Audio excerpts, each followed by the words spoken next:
સવારના 6 વાગે અમે ઉઠી ગયા ધીસ ઇઝ વીકો. સવારમાં વહેલું ઉઠવાનું મુખ્ય કારણ હતું અમારે પગપાળા યાત્રા કરીને જવાનું હતું મહાકાળી માના મંદિર 4 રસ્તા. થોડું અજવાળું થવાનું ચાલુ થઈ ગયું હતું. નીકળી જતા લાલ કલર ના સુરજ દાદા હેડતા પોકી જાય સ્માર્ટ સિટી 4 રસ્તા. 2 લખણ કોટા રેડિયલ શેટર ના પહેરીને આયા એટલે ઠંડી એવા મમરા ભર્યા હતા એટલે પૂછો જ ના.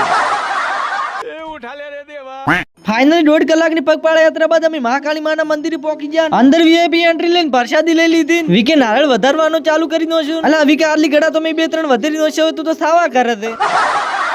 લો કાકો ફોટો પડાવ્યા છે. તમે બધે મહાકાળી માના દર્શન કરી નાખો. દર્શન બીજે તો કરી ના છે. અમીન વીકો એક જગ્યા પર બેંક ખાતા હતા પ્રસાદી. અમે દર્શન બીજે તો કરી ના છે. હવે અમારે રીટ્સ ટુ ખસકાવાનું હતું ઘરો અમે પણ લાગતું નહીં કોઈ હવારમાં સાધન મળે એમ. ફાઇનલી થોડા ઉભા રહ્યા બાદ અમને મળી જાય અમારે ગોમની લીપ. ભાઈ કી ચહેરે કી ખુશી દેખ રહ્યો. ફાઇનલી હું પોકી ગયો ઘરે. પેટ ઊણું થાય એટલે થોડો બિસ્કુટ નો નાસ્તો કરી નાખું. ત્યારબાદ હું નારું આવી જાય પકોડીની લારી પર પકોડી ખાવા. આજનો ધીસ ઇઝ સ્પોન્સર. હાલ તો હું મફતની ખોરો દે એટલે કોઈ બોલવાનું થાતું નહીં. કરી આવી જાય ધીસ ઇઝ ભાઈ લેમન ટીવી પર ખાવું હોય તો ના ભાઈ તાર અપ્પા ને એટલે હું આજ માંગતો નહીં. કીધું ના હોય તોય વગર પૂછે લઈ લો. આરી મજાડી ના રે બાપો. કેમ બાપા આટલા આહો છો? તારા વ્લોગ બાળીને અહુરો છું. કોઈ આબરૂ જ નહીં. ગજબ બેજતી હે. તમને બધાને ખબર હશે હું કોમ નહીં કરતો એનું આ સબૂત. ભાઈ એમ કીધું કે જા બટા થોડું ઢોરને ખોણ પલાડ પરું.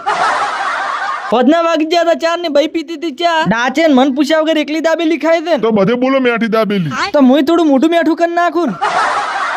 ધીસ ઇઝ લેલી ભાઈ એ ખાઈ ઉડી જી લ્યો.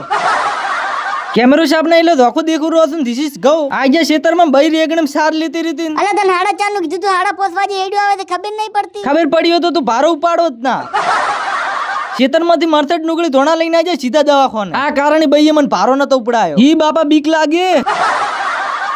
અમૂલી થી લઈ લીધી લસ્સી પીવા. હેડો તમને થોડો કે વિડીયો સારો લાગ્યો તો લાઈક ને ફોલો કરી નાખો.